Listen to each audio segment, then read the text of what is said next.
boys, j'espère que ça roule pour vous. Moi, à peine réveillé, mais ça va, je suis en forme.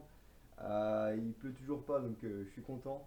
Le programme de la journée aujourd'hui, ça va être une petite balade dans Clermont ce matin, parce qu'on est aussi là un peu pour découvrir la ville. Ça serait bête de faire que du vélo. Puis après, manger et puis partir sur la route, hein. Je vous ferai peut-être des petits rushs de ma petite balade dans Clermont ce matin s'il y a des choses sympathiques à voir, à vous montrer. Et puis là, je vais prendre mon petit déj et puis on met les chaussures et les petites balades. Allez, c'est parti.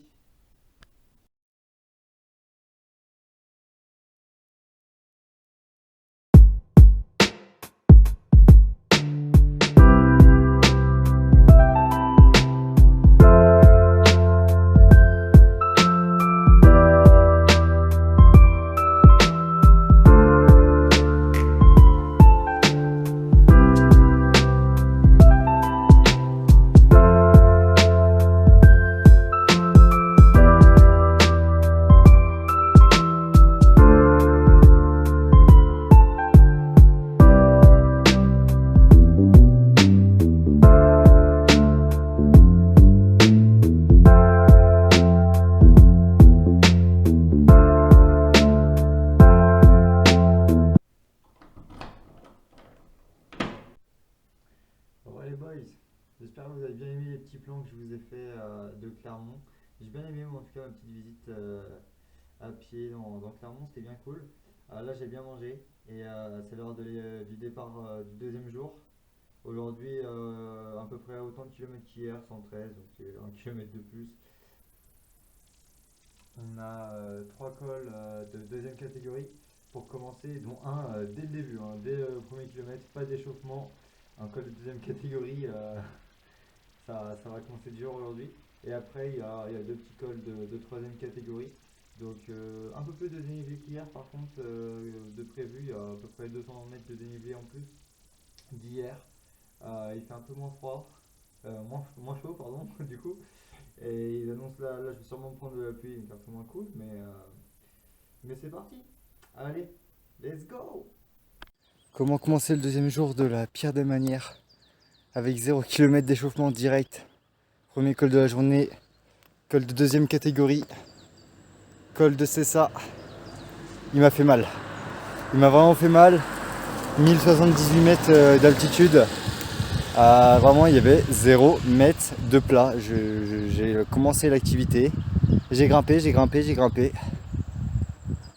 Là, je suis à 11 km. Je sais pas en combien de temps. Je dois être à 14 de moyenne. Ouh, allez, place à la descente maintenant.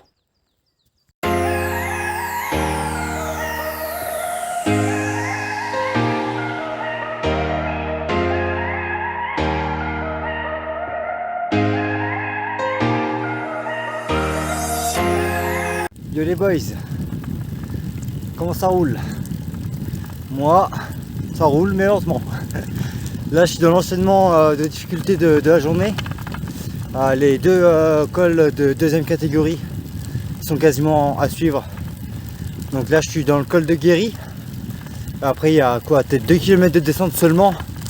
Et j'enchaîne avec le col de la Croix Saint-Robert. Donc là, au moment où je vous parle, je viens de passer le tiers course. Je suis à 38 km, 19,7 de moyenne. Ça va pas vite, mais je pense qu'un peu comme hier, ça va accélérer dans la fin d'étape. Le dénivelé, il est pareil qu'hier. Il est au début, sur la première moitié de l'étape. Et après, j'aurai plus de descente. Après le col de la Croix Saint-Robert, je crois que j'ai une bonne descente. Au moins 10 km, donc ça va faire du bien à la moyenne et aux jambes aussi.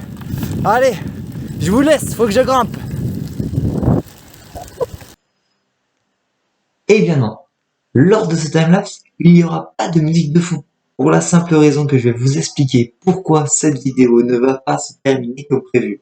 En effet, 86e kilomètre, il y a un virage dans une descente avec un trou dans la route. 45 km/h et le manque de visibilité, j'ai pas le temps de voir ce trou et de l'éviter. Je me le prends. Je passe par-dessus le vélo, j'atterris en premier sur le menton. J'essaie de me rattraper comme je peux avec les mains, mais c'est trop tard. Je suis à terre. L'étape est terminée et je suis directement emmené au CHU de Clermont-Ferrand. Là-bas, ils me soignent de toutes mes blessures, notamment 13 points de suture au menton, 10 points de suture aux mains. J'ai également eu un traumatisme crânien bénin, de nombreuses égratignures au cou, aux genoux, etc. Donc, la suite du périple à Clermont-Ferrand se termine là. Je rentre plus tôt que prévu. Sur ce, je vous laisse avec le reste des rushs vidéo et je vous reprends à la fin de ceci pour vous expliquer la suite.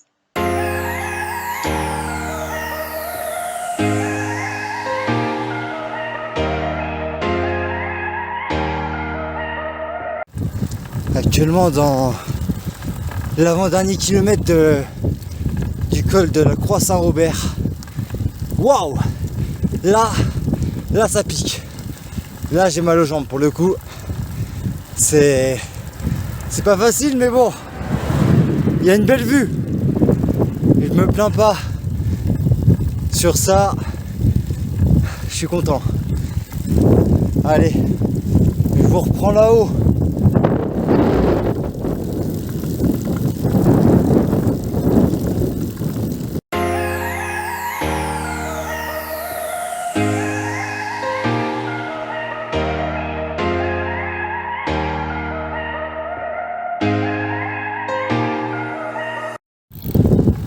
Les boys, ouais, je vous reprends comme promis parce que j'arrive au sommet. Voilà, on est au sommet, donc les pourcentages sont vraiment très légers. Je commence limite même à descendre. Qu'est-ce que je vois en face de moi? Le panneau, le fameux panneau du col. Ce panneau là il fait toujours plaisir à chaque fois qu'on en voit un. C'est qu'un simple bout de métal, mais ça fait plusieurs dizaines de minutes qu'on est en train de grimper ce col, et quand on voit le panneau, c'est un plaisir. Je peux pas tourner la caméra pendant que je suis en vidéo, c'est chiant ça. Bah, il est là le panneau. Let's go. Comment vous allez vous devant cette vidéo? Vous l'aimez bien, ça va? Elle est cool ou pas? Si vous êtes là, c'est que vous passez un bon moment encore, sinon vous serez déjà parti.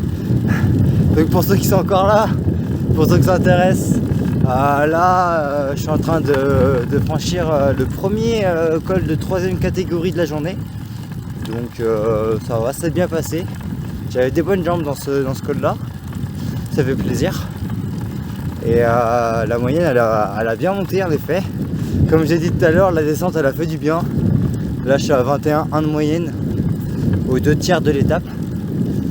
Il y a encore beaucoup de descentes qui m'attendent. À un moment donné j'ai 10 km de descente encore. Donc la moyenne elle va encore monter. On va essayer d'arriver au 23 de moyenne à la fin de la journée.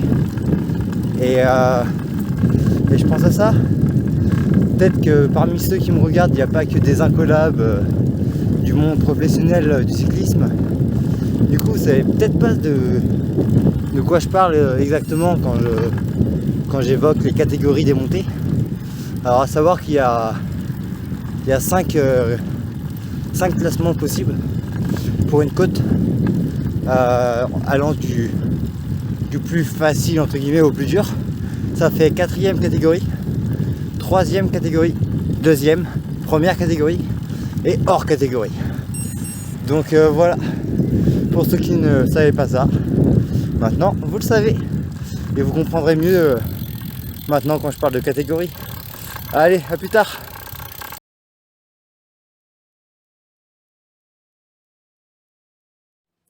Et voilà, je vous retrouve donc à la fin de ces rushs que j'avais pour la fin de cette 3ème vidéo. J'aurais aimé avoir plus de rushs, mais bon, pour ça, fallait pas chuter, comme je vous l'ai expliqué. Mais bon, maintenant, faut se focaliser sur la suite, faut aller de l'avant, il faut se relever, et c'est ce que j'ai fait. Donc ensuite, qu'est-ce qui s'est passé? Je suis rentré dans la région sartoise. J'avais une infirmière qui venait changer mon bandage tous les 2 jours à la main. Et au bout d'une semaine, j'ai pu retirer, enfin, une infirmière a pu retirer les fils que j'avais au menton. À ce moment-là, j'ai pu reprendre le sport en course à pied. Ensuite, une semaine encore après, j'ai une infirmière qui m'a retiré les fils à la main. Et donc, à partir de ce moment-là, j'ai pu reprendre le vélo. Euh, et donc, j'ai repris sans plus tarder parce que déjà, ça me manquait de faire du vélo. Et pour une autre raison, transition parfaite. L'autre raison, c'est tout simplement qu'au moment où je vous parle, on est 21 jours après la chute, mais on est 2 jours avant le prochain projet. Et le prochain projet, quel projet? C'est tout simplement un road trip. Mon second road trip après celui que j'ai fait pardon en 2021 sur les routes de l'ouest de la France. Là, je vous en dis pas plus. Je pars 12 jours, il y aura du contenu, il y aura beaucoup plus de contenu que sur le dernier road trip, il y aura une vidéo par jour, un peu comme j'espérais faire pour Clermont-Ferrand. Et voilà, je vous en dis pas plus, vous verrez, vous découvrirez au fur et à mesure. Sur ce, moi je vous dis, prenez soin de vous, c'est important, la santé c'est important, la preuve. Et je vous fais de gros bisous. Allez, tchou!